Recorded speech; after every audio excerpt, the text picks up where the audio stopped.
क्या आपको alligator, crocodile यानी कि मगर, कैमन और गैवियाल यानी कि घड़ियाल के बीच का अंतर पता है? यदि नहीं, तो आइए जानते हैं बहुत ही सरल शब्दों में।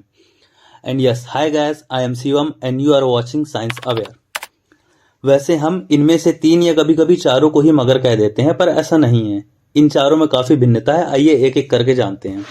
सबसे पहले हम एलिगेटर के बारे में जानते हैं। एलिगेटर, अब एलिगेटर को कोई वैसे परफेक्ट हिंदी नाम नहीं है। इसका कारण भी है कि यह भारत में पाया भी नहीं जाता। मुख्यतः यह यूएस और चाइना में ही पाया जाता है। यूएस में हर जगह एलिगेटर ही दिखते हैं और क्रोकोडाइल यानी कि मगर बहुत ही कम दिखते हैं। एलिगेटर का मुंह चौड़ा यू शेप का होता है और यह मुख्यतः मीठे पानी में पाए जाते हैं। जब एलिगेटर अपना मुंह बंद करते हैं तो उनके एक भी दांत नहीं दिखते हैं, अनलाइक क्रोकोडाइल। एलिगेटर की मैक्सिमम लंबाई 15 फीट तक होती है, हालांकि मगर से यह छोटे ही होते हैं। इनका colour dark and blackish grey होता है। अब यह होते तो खतरनाक है, पर ह्यूमन से डरते हैं और कम ही पंगा लेते हैं। ह्यूमन को देखकर यह भाग जाते हैं, specially as compare to the crocodile. अब हम जानेंगे क्रोकोडाइल यानी कि मगर को। इसके मुंह का शेप वी शेप का होता है और यह लगभग पूरी दुनिया में ही पाए जाते हैं।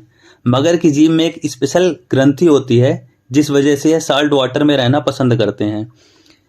अन्य की तुलना में इनमें सबसे मुख्य अंतर इनके दांतों का ही होता है, जो कि बंद करने पर बाहर दिखते हैं।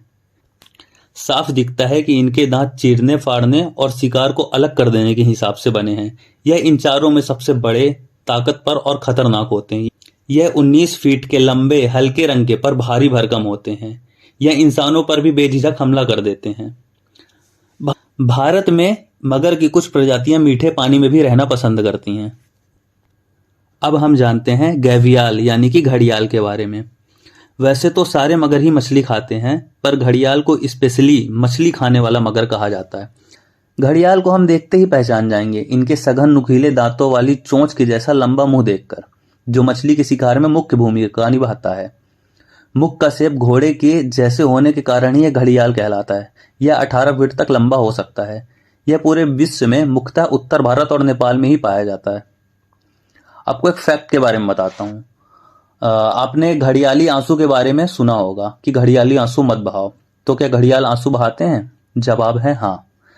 कारण यह है कि जल्दबाजी में यह खाने के दौरान काफी मात्रा में हवा अंदर ले लेते हैं, जो कि बाहर निकलने के लिए लैक्रिमल ग्रंथि यानी कि आंसू ग्रंथि पर दबाव बनाती हैं और बाहर निकलती है। तो ऐसा प्रतीत होता है कि वह रो रहे हैं। तो हाँ, घड़ियाली आंसू तो होते हैं, पर वह रो नहीं रहे होते हैं। और अंत में कैमन के बारे में जानिए। दिखने में इनका मुंह और शरीर का शेप तो एलिगेटर के जैसा ही होता है, यानी कि यू शेप का होता है, पर यह काफी छोटे होते हैं। मैक्सिमम 8 फीट तक के ही होते हैं, ज्यादा भारी नहीं होते।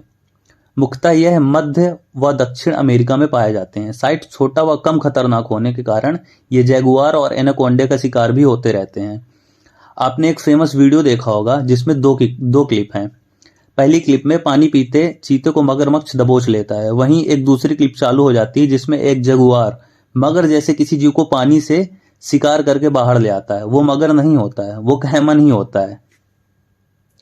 तो आपको ये सारी जानकारी कैसी लगी, हमें जरूर बताइए।